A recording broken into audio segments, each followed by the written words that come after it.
After nearly a century of shipping freight all across the country, trucking giant Yellow Corp is shutting down their operations. They're also laying off about 30,000 of their employees. The company expected to file for bankruptcy this afternoon. Yellow, a less than truckload or LTL carrier, was known for offering some of the cheapest rates in the trucking sector. Their downfall coming just 3 years after receiving a $700 million bailout loan from the U.S. government, a move that will continue to impact taxpayers. Here with us now to talk about the ripple effect this could have on the economy is Todd Spencer, president and owner-operator of Independent Drivers Association. Todd, thank you so much for being here with me this afternoon. Let's start with what's happening now. What is this going to mean for the economy and for taxpayers? Well, certainly today is a sad day for the 30,000 employees of Yellow Freight. This was one of the old line carriers that at one time, among the group that at one time were the biggest players there was in trucking. That all changed with the Motor Carrier Act of 1980 that basically economically deregulated trucking and kind of created some of the fallout that we're still dealing with today, in that it's a tough business. Oftentimes it's a predatory business. Yellow's problems are long-standing problems. They weren't just made of the last year or so. In many instances, they kind of overextended themselves. And again, you mentioned earlier, they were offering some of the lowest rates in the country to move goods, and that's kind of an impossible formula to follow when you have big overhead, and it finally caught up with them. Todd, what happens to all of these workers now? You just mentioned some of the employees that have been there, many of whom I'm assuming for years.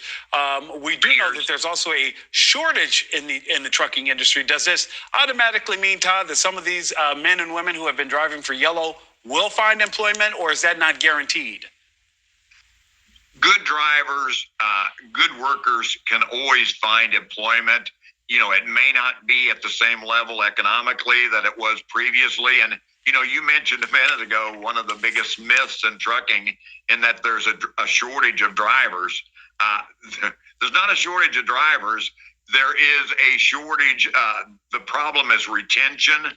Drivers come and go. Many trucking companies have 100% turnover of drivers every year. So there's plenty of jobs out there.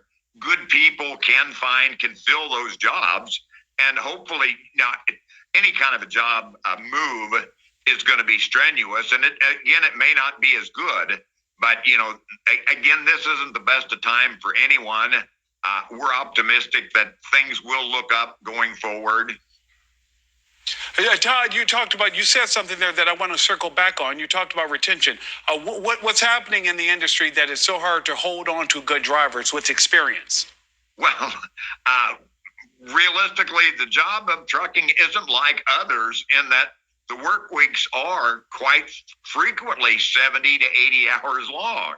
And there aren't that many people that are interested in working a job that actually requires pretty much twice the commitment that other workers are going to make just to simply make a paycheck.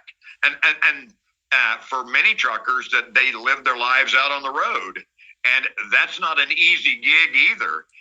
Quality of life, family time, all of those are just, they're just too many instances. They're just kind of non-existent. So yeah, people will leave jobs like that. And, the trucking itself has to address its chronic long-term problems, or we'll see more of this. And at the end of the day, you have consumers sitting back, not really paying attention to how their goods and services are shipped across the country, and the men and women behind the wheel making that happen now. 30,000 fewer of them, and 22,000 of them being your union members. Todd